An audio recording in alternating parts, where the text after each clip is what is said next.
dal leen ak jàmm ñu xëy tàqanit yéenekaay xëyandoo naka tàmbale ko enquête yéenekaay moom mi xëy enquête boo xam rek ana naka rek na daw làq di dundee sans reconnaissance kenn faalewul leen sans travail amuñu benn liggéey ci ab jafe-jafe bu rëy naka la daw làq yooyu naka di dund ubbi enquête yéenekaay nee na ay tuut tànk yu bëri yoo xamante ni si dañoo ànd ak daw làq yooyu naka ñoo ngi daw ab risque boo xamante ni si ñoo ngi ko duppee d'apatride naka yi bul yéenekaay mi ndax ñoom si jamono ji fanaanuñ ci kër amuñu éducation waaye itam pëjukaay naka doon na loo xamante ni daf leen te fecc fii ci Sénégal naka amul lenn loo xamante ni si ñoo ngi koy cëru naka ci njàppale bi nga xamante ni si kuréel googu di ACR naka moo ngi koy amal naka bu ñu sukkandikoo su ñoom ne daal ci jamono ji ñoom coono ba ñuy dund kenn mu ne su ko wax naka ni ki démb lañ doon màggal bëccëg gi nga xamante ni moom la ñuy jagleel naka daw làqu yi ci jamono ji naka ñoom daw làqu yooyu jafe-jafe boo munte xalaat naka ñoo ngi koy dund loo ne la ko yéenekaay bi xëy fësale di enquête yéenekaay lii quotidien la ñuy àddu naka moom wax na ci leneen ci wàllum politique naka ak dalal ki nga xamante ni moo di Aminata Tall moo fi nekkoon présidente du conseil économique social et environnemental moom nag ci yéenekaay bi la mu xamle rek moo di législative ne mun na doon lépp waaye élection amul ci ndax moom jàpp na ne munta nekk ci dëkk boo xamante ni démocratie bi dañ koy piétiner di ko yàq-yàqe te kooku nag kenn amalu ko lu muy ki nga xamante ni mooy le président de la république Aminata Tall moo ko wax ci lii quotidien ci direct news nag soxna si moo fa defar ak kàddu ya mu yëkkati législative 2022 naka gestion jëm ci processus électoral bi Aminata Tall naka moom yekk na lu mel ni xamee naka ci kaw Macky Sall naka moom nag jàpp na ne rêvam moo di mu dund ci dëkk boo xamante ni ci démocratie bi kenn du ko yàq ndax lii jàpp Sénégal naka jàpp na ne moom lu ne la waaye nag du ay élection la mu xamlewaat moo di tànneefu candidat yi waroon na nekk loo xamante ni ci suuf lañ koy waxtaane waaye naka wartandoon nekk loo xamante ni ca kaw a kaw lañ koy waxtaane ba mu indi lii yëpp ci wàllum jafe-jafe nee na amul benn loi boo xamante ni day constitutionnel ab scrutin proportionnel waaye ab liste boo xamante ni dañ ko dal dee dagati titulaire yi bokk wala fa nga xamante ni si titulaire yi ñoo dal dee bokk ñi nga xamante ni moo di suppléant yi bokkuñu loole naka la soxna si dal dee ñaawlu fu mu ñaawlu yem ci biir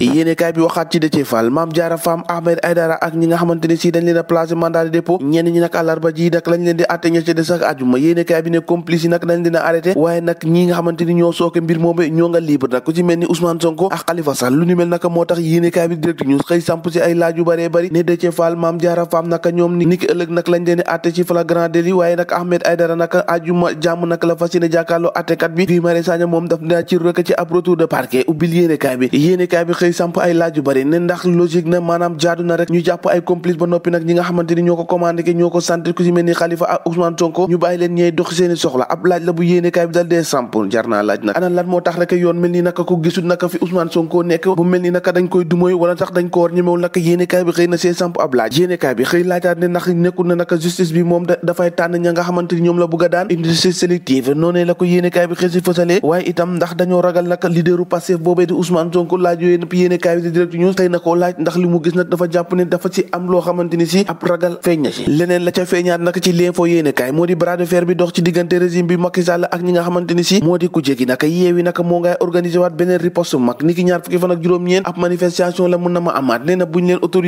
autorisé wul yëpp nag jàpp leen loolee daanañ ko amal waaye lu jiitu loolu nag àllarba ji ab concert casserole boo xamante ni si ñoom namees nañ ko amal ngir rek a tànqal président de la république ak i gaayam tey dëkk bi nar naa yënguwaat Bougane Gueye Dany ci tribune yéenekaay nee na dérive yi di njombe yi ak faatu bakkan yi nga xamante ni si moo ngi am waaye itam arrestation yëpp nag moo ngi lalu rek ci ndodd conseil constitutionnel ndax moo fi doxalin boo xamante ni jaaduwul te jekkul le quotidien ak législative yooyu ak tëjub kaso ko leader naka nouvelle manifestation moo ngi xeeñ ci dëkk bi yeewi nag reste sur scène nag waati waawoon ci jamono jooje nag ñoo ngi woo acteur politique yi ci ab waxtaan woo xamante ni si jàmm dina mën a dëkk ndax lépp ci la jàmm xaj nag waaw jàmm de ci la ñëpp bëgg manifestation interdite ni ki ak fan ak juróom-ñaar bi ñu weesu naka loolee tax naka ki nga xamante ni si moo di Ahmed Aïdara Déthié Fall ak Mame Diarra Fam ñoom ñëpp ci jamono ji naka fanaan nañ seen guddi gu njëkk ca ndungu siin Le Soleil yéenekaay dikkaat ci faatu Idrissa Goudiaby foofee ca Ziguinchor naka ci jamono ji nga xamante ni ñoo ngi amal manifestation ni ki fukki fan ak juróom-ñaar ci weeru juin autopsie ba naka dal dinaay génn la mu ca wax naka lii la ne na cause du décès naka une arme blanche maanaam xeetu ngànnaay woo xamante ni daanaka ñi ñoo koy jëfandikoo moom la dal dee faatu contenant ay tranche yoo xamante ni si moo ngi jëm ci hache wala sax saboté loolee naka alkaat yi daanaka naka duñ koy jëfandikoo naka jëm ci manifestation yi nee na nag ñaari éléments yi nga xamante ni si ñoo bokkoon ci bande de Rufisque naka niki démb naka daanu nañ foofee ca yow daanaka naka yéenekaay yu bëri dikkaat nañ naka ci manifestation bi nga xamante ni si Yewwi Askan Wi na nañ ko amaat niki ñaar fukki fan ak juróom-ñeent nee na naka bi la yoon naka daanaka naka fu ñu yem rek dinañ fa yem daanaka naka mbir mi lu mu laaj rek dinañ ko def ñoom waa Yewwi Askan Wi ci jamono ji nag nee nañ amatuñu lu ñuy bañ amatuñu lu ñuy rus ndax li ñuy jàkkaarloog nag si jaaxaan jëlee ko fi te nag